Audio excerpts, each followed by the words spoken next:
So a warm welcome to our UGEAN webinar, The Morality of Assessment, Time for a Rethink. I should say we're recording this webinar so that you can revisit it. And those who can't make it today can access it too, obviously. It'll be available on the UGEAN website, and I've put in the chat a link to that place if you want to copy it now. And I've also put into the chat a link that you can use to sign up to get information about future UGEAN events that I hope we'll do that. In a moment, I'm going to formally welcome our presenters today, Isabel, Nisbet and Stuart Shaw. But first, a few words from David, one of UGEAN's two co-directors, who are Cara Macara and David Morrison-Love. David. Leslie, thanks very much for that, and a really warm welcome to everyone to what is the second webinar in this case, in the 5th seminar series of the University of Glasgow Educational Assessment Network. And UGEAN as a network has been undertaking work in educational assessment in Scotland, in the United Kingdom and internationally for over 30 years now. And looking forward, we have two key themes that are shaping the work that we're currently involved in. The first of these is reuniting learning, teaching and assessment. And the second of these is rethinking qualifications, learning and achievement. It's really nice to see so many familiar and new faces joining us here today. And you know, I reiterate a very warm welcome to Stuart and Isabel, who are going to lead us in exploring the morality of assessment and questioning whether it's time for a rethink. I think everybody here today will agree that this advances both of UGEAN's themes in a very thought-provoking way, and we're really, really grateful to them both for giving up their time to join us here today. I'm going to say no more other than a very warm welcome again. I'm going to hand back over to Leslie. Thanks, David. Yes, as David said, we're very fortunate today to have Isabel and Stuart sharing their expertise and their thoughts on the morality of assessment and asking some hard questions about that. Isabel studied philosophy here in Glasgow and in Oxford. Her professional career has been mainly in government and regulation across the UK, but included a spell in Southeast Asia. She was a Director of Qualifications and Curriculum Authority in England and founding CEO of Ofqual, the statutory regulator of qualifications and assessment in England. She served on the Board of Qualifications Wales. She's been a governor of 4 universities in England and is currently Vice Chair of the Board of Governors of the University of Bedfordshire. In 2021, she was appointed to a panel carrying out an independent review of education in Northern Ireland, and their report was published in December last year. She's a member of the National Statisticians Data Ethics Group, and she contributes regularly to national and international conferences and seminars, and I'm sure you know her well. Stuart will also be well known to you. He's Honorary Professor of University College London in the Institute of Education. He's worked for international awarding organisations for over 20 years and is particularly interested in demonstrating how educational, psychological and vocational tests seek to meet the demands of validity, reliability and fairness. Stuart is a Fellow and Chair of the Board of Trustees of the Chartered Institute of Educational Assessors. He's also a Fellow of the Association for Educational Assessment Europe, an AEAE Council member and Chair of its Scientific Programme Committee. He is on the Board of Trustees of the International Association for Educational Assessment and Chair of its Communications Committee. And as if he wasn't busy enough, he's recently become Chair of the Research Awards panel for the e-Assessment International Conference and Awards. Stuart's recent books include Validity in Educational and Psychological Assessment, which he co-authored with Paul Newton, and Is Assessment Fair, which he wrote with his co-presenter today, Isabel. So I think you can see you're in very good hands this afternoon. Isabel and Stuart's presentation will last for around 50 minutes, and we'll then have about half an hour for Q&A and discussion. But please make sure that you're muted for now. Thank you very much, and Isabel and Stuart, over to you. Thank you. I'm going to share my screen, so just check that you can see it okay. We can, Isabel, thank you. Is that okay? Right. Well, I'm going to start, and then when it gets difficult, Stuart's going to take over.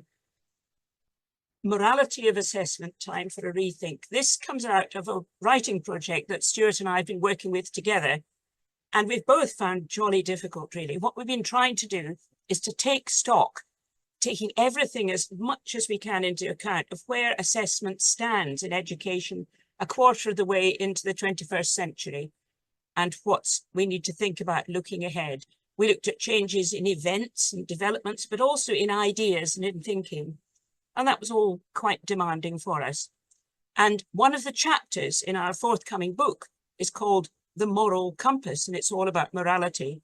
And some of our colleagues thought this was slightly odd, either because it wasn't really about educational assessment, or very clever ones quoted Stephen Lukes asking, is the very idea of universal morality a pre-postmodern illusion? So maybe this whole seminar is a pre-postmodern illusion.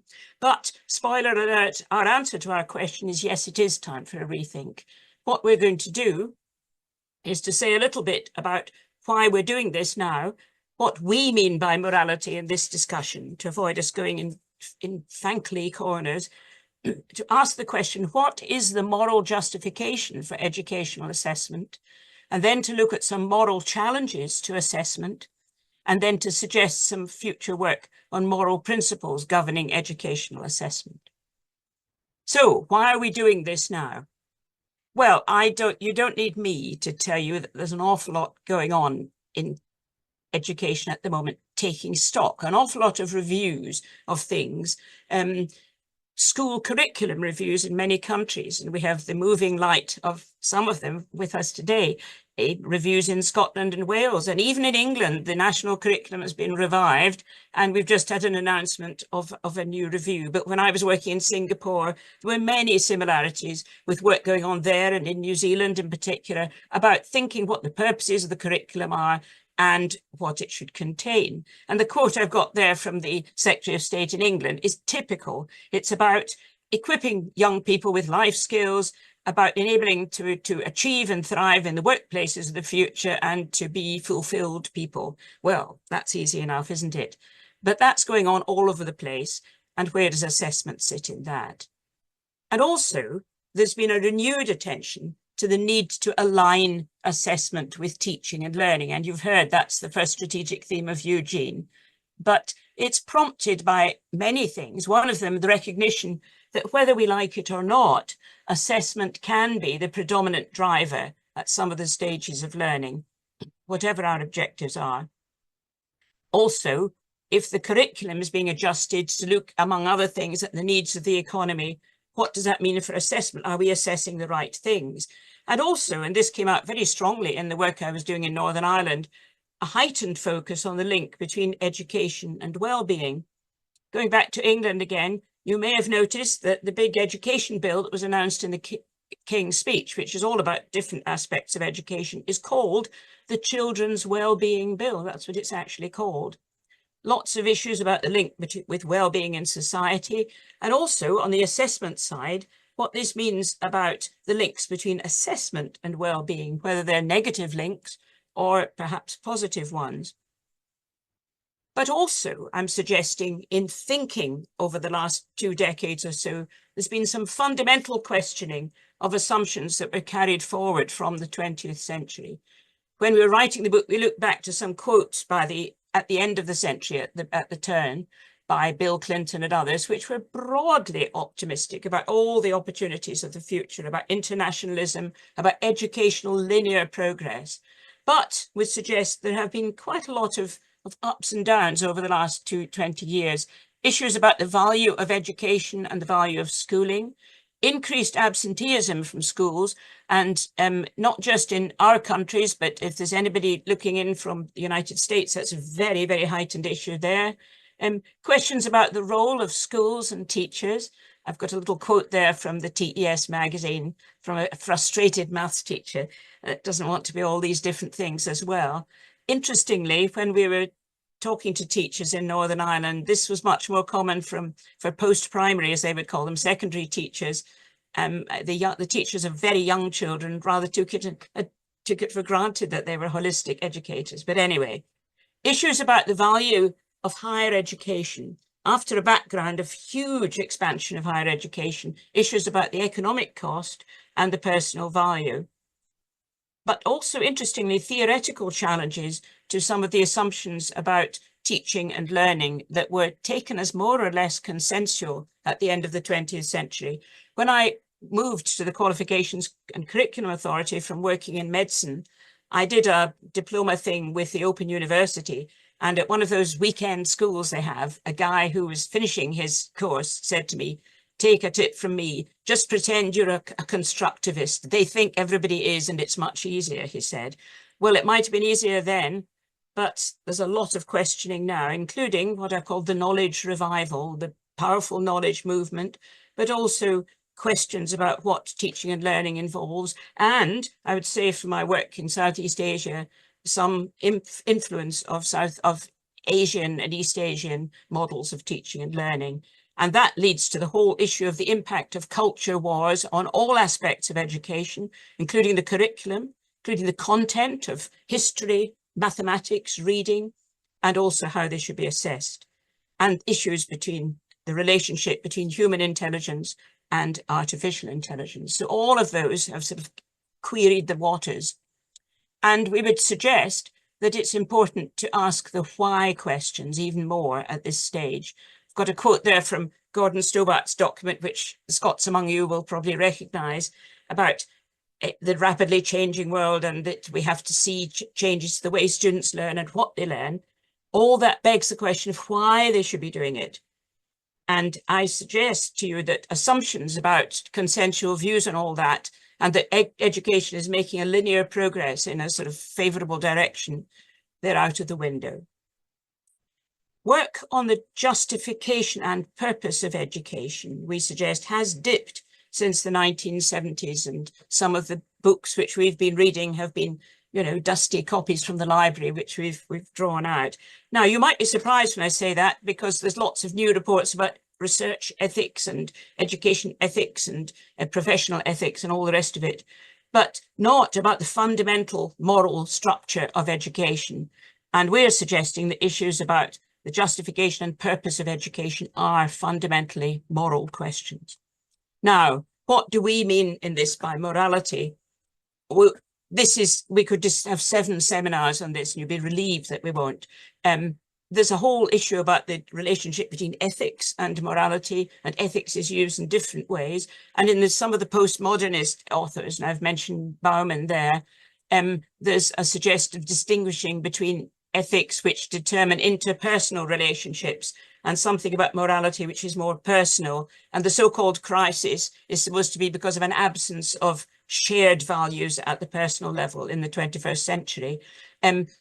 Putting all that aside for another day, for this presentation, we are using morality as denoting the biggest considerations in decisions on how to live our lives. It transcends context. Now, in this, we're completely openly, all disclosure open, to this extent Kantians, that we're drawing from Kant's idea of the moral categorical imperative compared with what he called the hypothetical imperatives: in circumstances X, do Y, or if you're an accountant, you have to do this, or if you're a doctor, you have to do this. There was a lot of discussion in the late 20th century about the definition of morality, and Richard Hare, who was my tutor in Oxford, he tried to define moral language in particular ways, and we've borrowed one of his to talk about today, and that's the idea that moral judgments and values are, by definition, overriding, which means that they will always trump others. You could say the instruction manual says to do this, but the morally right thing to do is this. And the other criteria which Richard Hare sets out are also very important, but we haven't got time for those. And also we're suggesting that moral issues are personal. It's not possible to take our moral hat off when we go to work. Oh, I'm moral in the weekends, but I'm going into the office now, so I'm not going to be moral. That's not possible. Now, the morality of what? Well, there's lots of discussion about that. Sometimes it's about language or judgments, issues about moral principles and rules, and we're going to return to some moral principles later in this presentation. Interesting discussion about virtues, very popular when I was working in Singapore, but also going back about good character. Alistair McIntyre back in the 1980s. It's about being a good person. And that goes right back to Aristotle and Aquinas and all the rest of it. And in more recent years, that's linked a little to the idea of the curriculum of being about learning to be and not just about learning to know.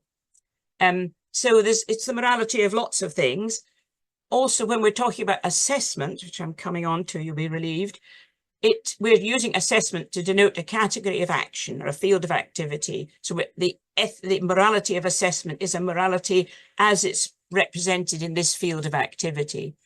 And our concern is the moral principles that apply to assessment as a field for action within the larger field of education and to choices and decisions that we make within that field. Well, the first question I'm asking is this: what is the moral justification for educational assessment? Well, you might think that's a peculiar question to ask. Surely just asking questions and getting feedback is just part of conversation in the classroom. It's just part of almost everything. Maybe my question's not about that, but about different ways of assessing rather than about doing it at all. And an example of that critique, some of you may know about the fair test movement in the United States, which is strongly opposed to standardized tests. And it has a website which encourages parents to opt their kids out of standardized tests. And they say testing is not teaching, but in fact, in their website, it's clear that they think other forms of assessment are better than standardized tests. They're not opposed to assessment at all. And so we need to distinguish between moral questions about assessing at all per se and moral questions about different types of assessment, like exams or projects or auditions. Now we're starting with the first one. What is the justification for doing educational assessment at all? And a premise to that is, what is the moral justification for education? Because if education is not justified, then neither is educational assessment as part of it. Well, quickly, what's the justification for education? Well, most people think education is a good thing, I think, and that the state has a moral duty to provide it, at least to young people. I think I'm drawing a veil over William Wordsworth and Pink Floyd and the rest, but most people think that, although there are differences in culture, particularly the German distinguishes between different words for education, and they have different justifications. John White suggests that there's three main approaches to justifying education. The first is the utilitarian one. Education brings benefits to the individual. It helps individuals to lead a happy and fulfilled life, to get a good job, to bring a family up, and also benefits to societies, including economic growth. So education then is an investment. And the report that we produced in Northern Ireland was called Investing in a Better Future. That was the name of the report. So that's very much a utilitarian view. The second one is, which John White thinks many, many writers simply take for granted, is that education is self-justifying. It just is a good thing. Now, even with that, you need to know whether you're saying the process is like children going to school, or whether it's the outcome, being educated, that you think is a good thing. And so there's even bits of that. The third one, which is the Kantian one, goes further than that, and particularly about the German idea of Bildung, is that education is justified as a means to developing what is distinctive and most worthy in human nature. And I go a bit along the line. I combine really number one and number three personally, but you must consider what's right for you, or whether you'd bring another justification in. If you don't think any of them are right, why are you here? And the other view is that education is a human right, which has to derive from these, because why should it be a human right if it's not justified? And to be a human right, there needs to be an element of private good to the educated person as well as public good. And there's also links to ideas about the rights of children. But where do we get to educational assessment? let's assume that we've got some justification for education and you've not left the room because you don't think there's any. We think that having a moral justification for education is a necessary but not sufficient condition for justifying assessment. And by assessment, we're meaning judgments based on evidence made and educational assessment as part of education. And noting that there are different methods and processes of assessment. If we justified assessment as a whole, it doesn't imply justifying all kinds of assessment, like might not justify liking public exams or standardized tests or something else. Also, in comes the distinction between formative and summative purposes of assessment, although I think it's somewhat overdone. But going back to the formative purposes, I think we'd acknowledge now that if education is justified at all, it seems obvious that some informal day-to-day interaction is just part of that, and that's just a natural part of it. But what about the different purposes, particularly for assessment for summative purposes? Now, there's a whole library of articles about the purposes of assessment, and there are many of them, but we've heroically summarized to 3. And they're broadly: 1, to support the teaching and learning of students by checking what they've learnt or whatever. And that's a sort of link to the whole assessment for learning idea. The second one, to check what individual students know or can do against benchmarks. And that could give useful information to other people and to them. And the third, which must be remembered, is using assessment to evaluate the levels of learning or performance of an institution of some sort, a school, a region, or a country. But of course, that could be done by just looking at a sample. You don't need to assess everybody to do that. There's also, and this links to the second strategy of UGEAN, there's a different issue about the purposes of qualifications following assessment. And here I've suggested 2 that are important. One I've called certification, and that's to provide learners with something to show what they know and can do. And for that, it needs to be valid and reliable and trustworthy. People need to respect, otherwise it's just a meaningless bit of paper. Is there a moral right to such certification? And this is linked to the debate in the United States about whether students have a right to a high school diploma.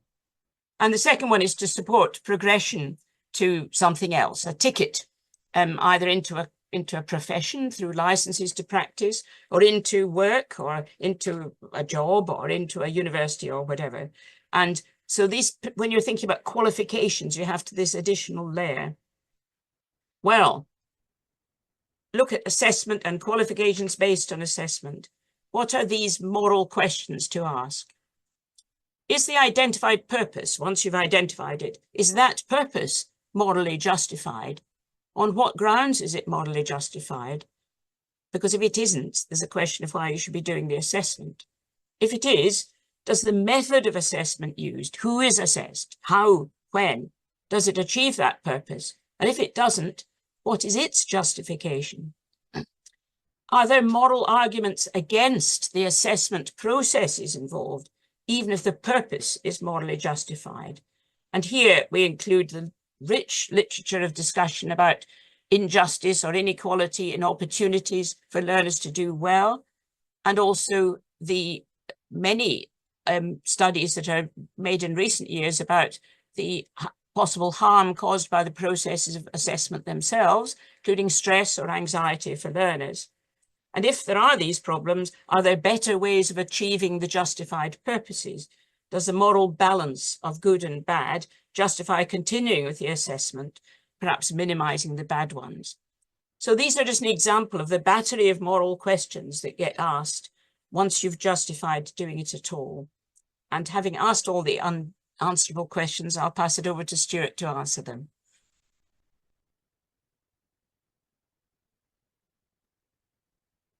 Thank you, Isabel. Can you just confirm you can hear me? I can indeed. Thank you.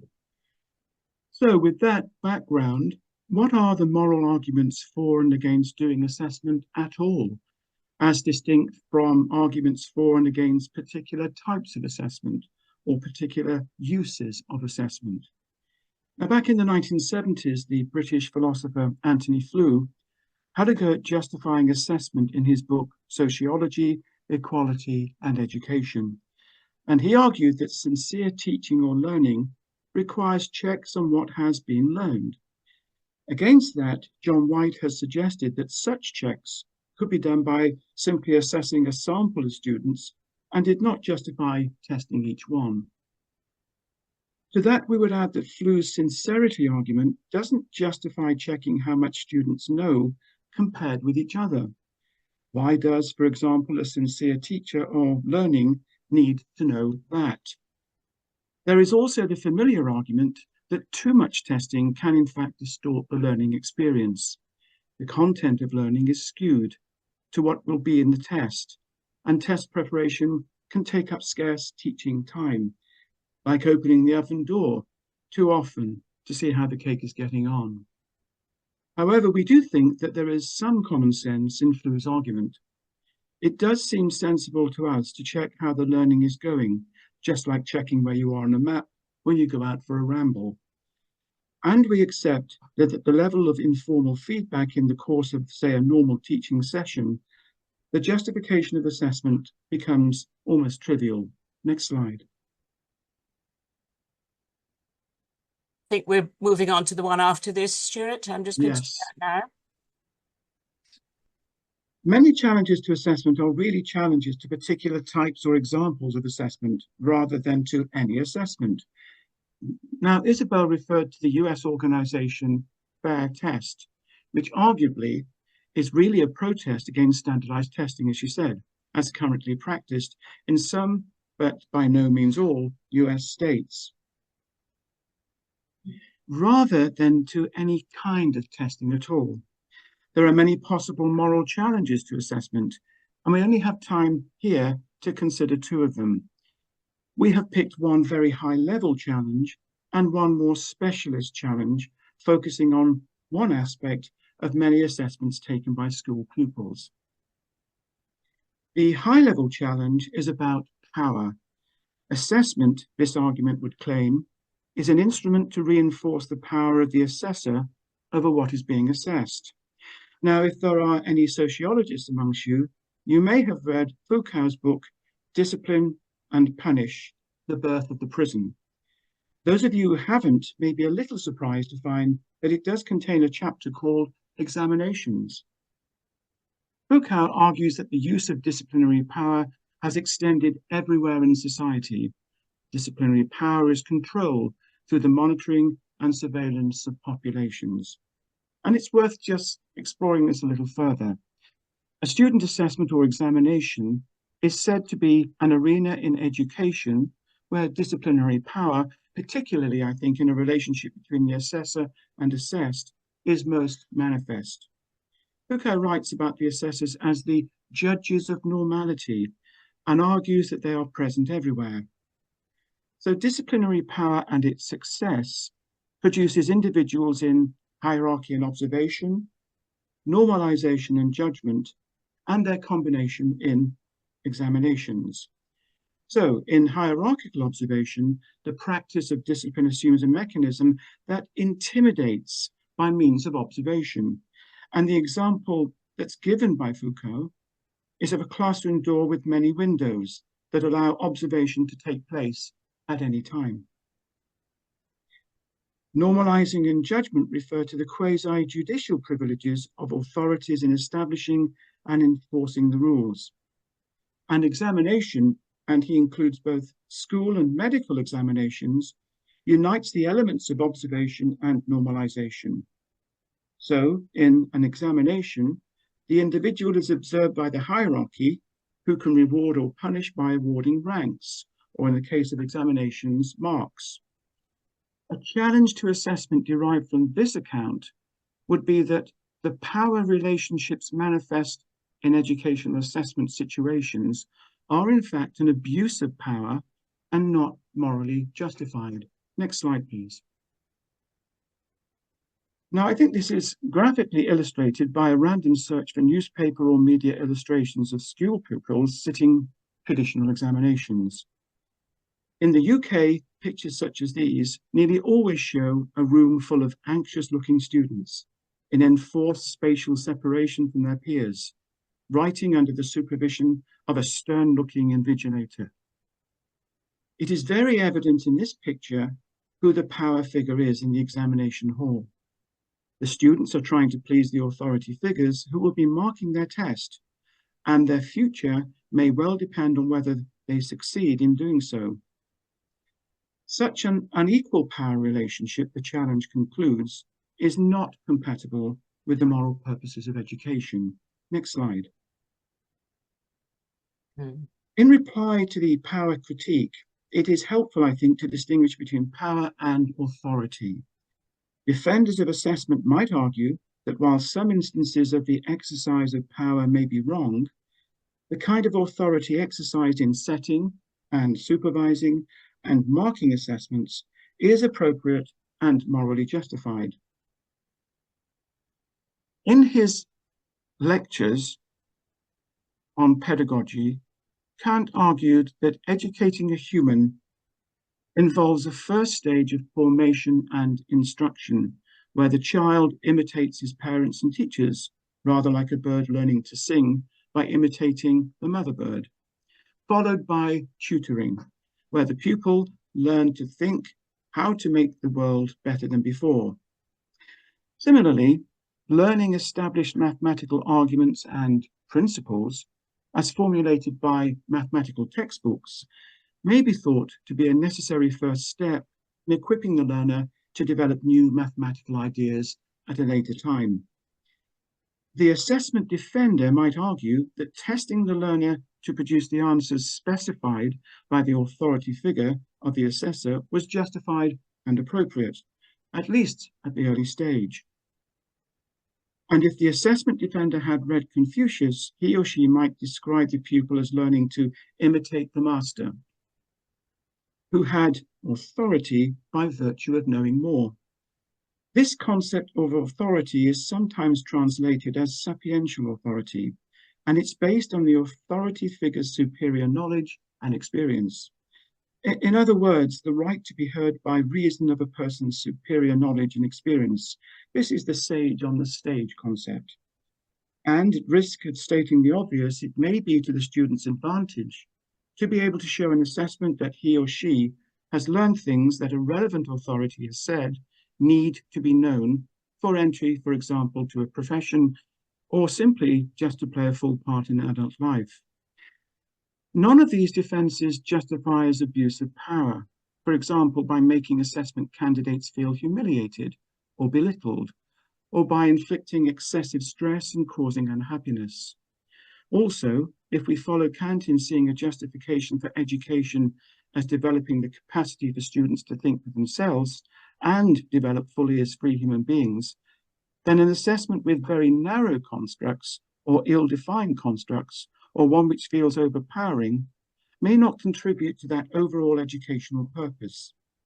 But if those abuses are avoided, it may be beneficial to learners to be able to show that they have learned what the authorities require. Next slide.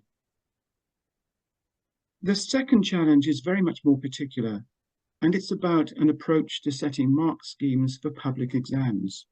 This argument has been made by Tim Brighouse and Mick Waters in their book About Our Schools, Improving on Previous Best, which is ostensibly about England. But the feeling behind this criticism is not confined to these authors or indeed to England. We have heard similar views expressed by teachers many times. Their objection to mark schemes is where the design of the test and the setting of grade boundaries is involved. It's designed primarily to achieve a bell curve, a normal distribution of outcomes, showing a range of levels of attainment across the candidates. In England, for much of the first quarter of the 21st century, and for some years before that, the grading of national exams has been informed by statistically led attempts to achieve a spread of marks, and by defined requirements for certain grades in the mix. All in all, an attempt to maintain standards year on year. A very British compromise between criterion-based and normal-based assessment.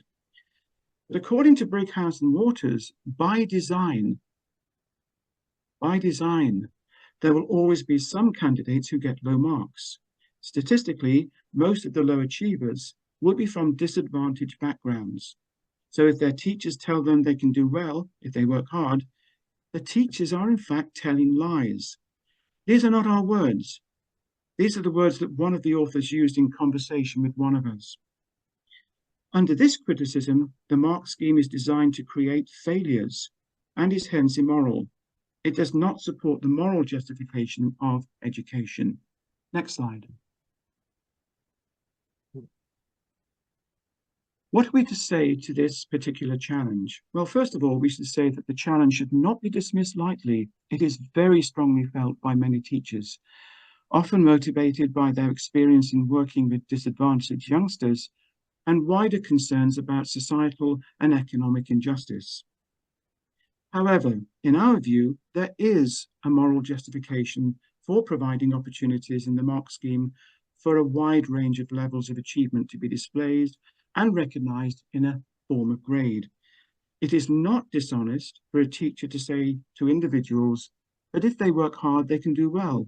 This is undoubtedly true. However, if one year there was an unprecedented major improvement in aggregate performance, then in our view, there would be a moral imperative to redesign the mark scheme to answer the challenge posed by Brighouse and Waters.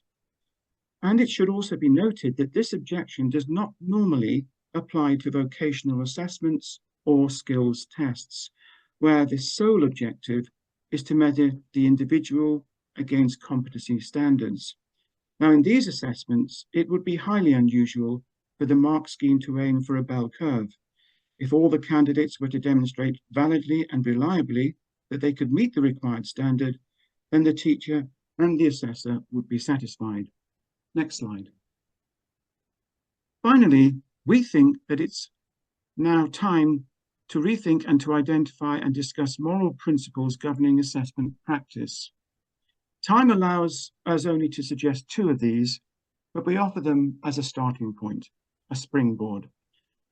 The first is borrowed from medical ethics. Primum non nocere, first do no harm, an ancient dictum of medical ethics. Although attributed to Hippocrates, this principle has more recently been thought to have been coined by 18th century French medical thinkers. The principle requires doctors to consider whether there was a risk of harm in procedures which may have justified medical aims, such as diagnosing illness or repairing injury, particularly if the procedures invade the body, invasive procedures. Although this principle was first applied to individual procedures carried out by doctors, it has more recently been applied to clinical policies and practices very much more generally. It has also been cited to criticize overtreatment, defined as interventions that do not benefit the patient, or where the risk of harm from the intervention is likely to outweigh any benefit the patient will receive. A particularly memorable application of this principle was in the Nuremberg trials, where experiments involving subjecting prisoners to grievous harm, such as replicating battlefield injuries, were justified in well-written and referenced academic papers as producing evidence for the public good. So what relevance does all of this principle have for educational assessment? By analogy, even if the purposes of educational assessment are morally justified, that does not justify any means of carrying out the assessment.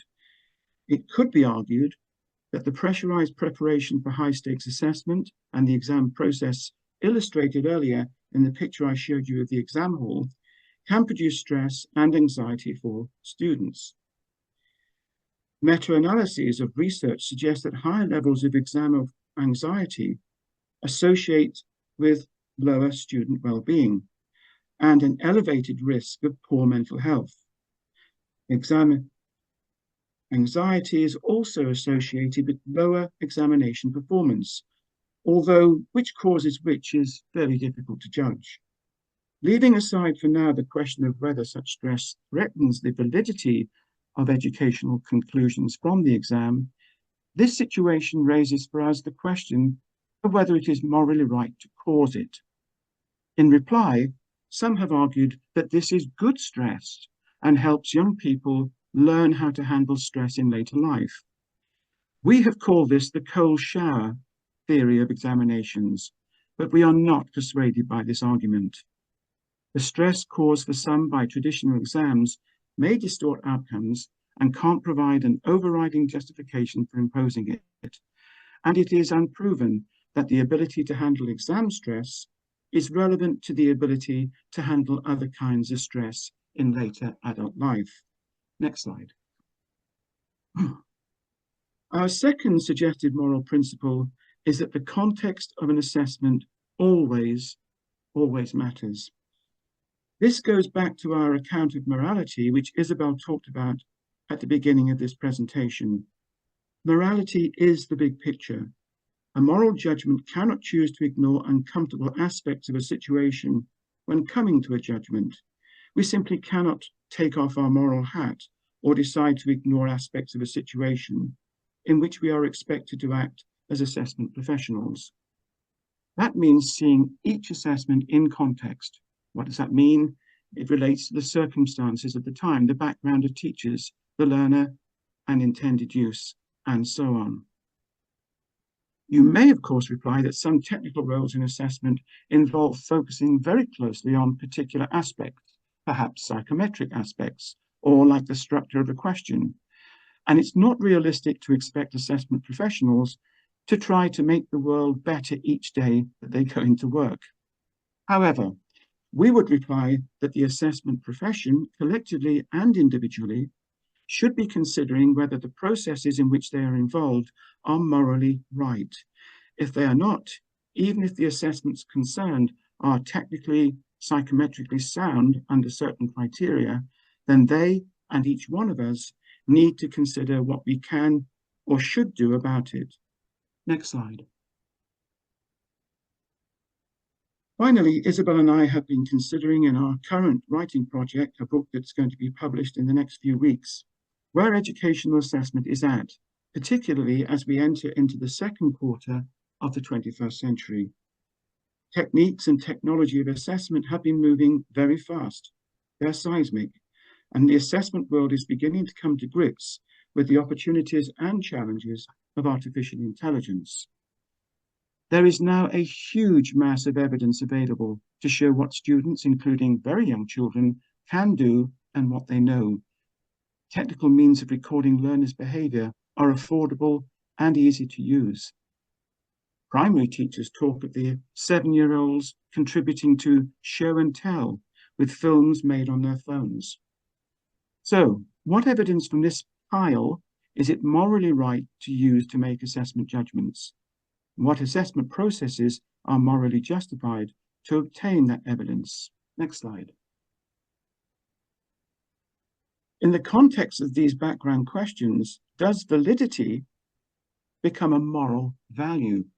Now, in 1998, Samuel Mesick, who was a luminary in the theorization of validity, and possibly in one of his final papers before he died the year later, wrote this: "The primary measurement standards that must be met to legitimize a proposed test use are those of reliability, validity, and fairness, which are also value-laden concepts." And Mike Cain, in a similar vein, talking about validation and validity, expresses the same sentiments. Mesick has suggested that not only validity, but also the other assessment concepts of reliability and fairness are social values. They are value-laden concepts. But the question here is, are they moral ones? Next slide. So briefly, to go over the outline and what we've attempted to accomplish in this presentation. Isabel explained what we have attempted to do in the presentation and gave the rationale for doing that. We're considering why we're doing this now. We are taking stock and asking fundamental questions, philosophical questions, about the morality of education and educational assessment. We have attempted to explain what we mean by morality and what is the moral justification for educational assessment. We also considered 2 moral challenges to assessment from the perspective of power and more particularly against norm referencing. And then we considered the moral principles governing educational assessment, prima non nocere, first do no harm, and context always matters. Next slide. So by way of conclusion, morality is undoubtedly the big picture, perhaps the most important matter by definition. We believe it's time to revisit the issues we've sketched out here. The moral challenges we discussed should be taken seriously and considered. But there are replies to them. We can be challenged. We have offered 2 moral principles which could govern assessment, but they are, of course, only a springboard. And we have identified a big moral challenge for assessment in the mid-21st century, the reconceptualization, refiguring of validity, but as a moral value. Next slide. So there's lots to do, and we hope that this will stimulate others to join with us in carrying this thinking forward. Incidentally, the issues discussed here are unpacked in Chapter 6, as Isabel announced earlier, the Moral Compass chapter of our forthcoming book, Educational Assessment in a Changing World, Lessons Learned and the Path Ahead. And this is going to be made available from October the 21st. And you will also be sent, I'm hoping, a UCL book launch invite for Wednesday, the 13th of November. It's in person and it will be live streamed. Next slide, please. Thank you for your attention. And now it's very much over to you and open for discussion and questions.